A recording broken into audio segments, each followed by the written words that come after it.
tuko na dhambi and we have fallen short of the glory of God. Bwana asifiwe. Asante sana kwa maombi ya leo, na niseme ya kwamba Mungu ni mwema kila wakati.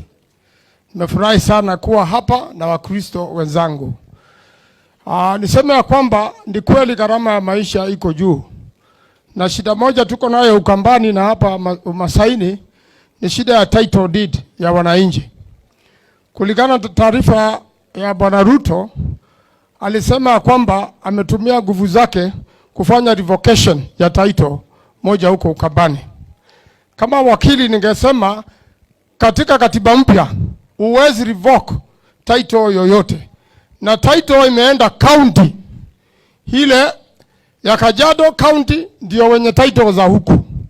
Na ile ya national iko kwa National Land Commission. Katiba mpya 2010 imetoa nguvu yote kwa rais na watu yake, iko kwa National Land Commission na iko kwa wananchi. Lakini kama Wakristo tunaambiwa sisi zote tuko na dhambi and we have fallen short of the glory of God.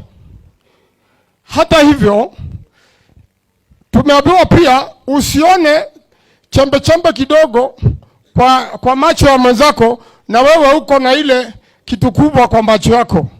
Ile gongo iko kwa macho yako. Rais mwenyewe kama kuna mtu anataka kufanyiwa title revocation ni William Samoei Ruto ya ile hoteli yake ambapo iko pale kwa shamba ya KCAA Wilson Airport. Weston Hotel. Hiyo ndio nyumba ya kwanza kubomolewa kama tunafuata haki kwa hii nchi. Kwa hivyo kwanza bomoe hiyo nyumba ama alipe. Serikali ya Rais Uhuru ilimpa muda alipe ile deni hapo ya kuchukua hiyo shamba.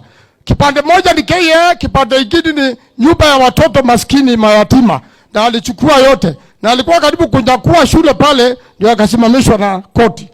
Kwa hivyo kama kuna mtu wa kufanya revocation kufanyiwa mtu wa kwanza ni yeye. Kubomolewa ni yeye. Hivyo muombe sana aache kubomoa na kurevoke matitle ya wananchi na aendeshe nchi kwa example. Yeye amesema ni Mkristo na maliza ya kusema ya kwamba not everybody who said Lord, Lord, Lord. Sio kila mtu anasema Bwana Bwana atapata urithi wa mbinguni, ila yule anapenda matendo ya Mungu. Asanteni sana.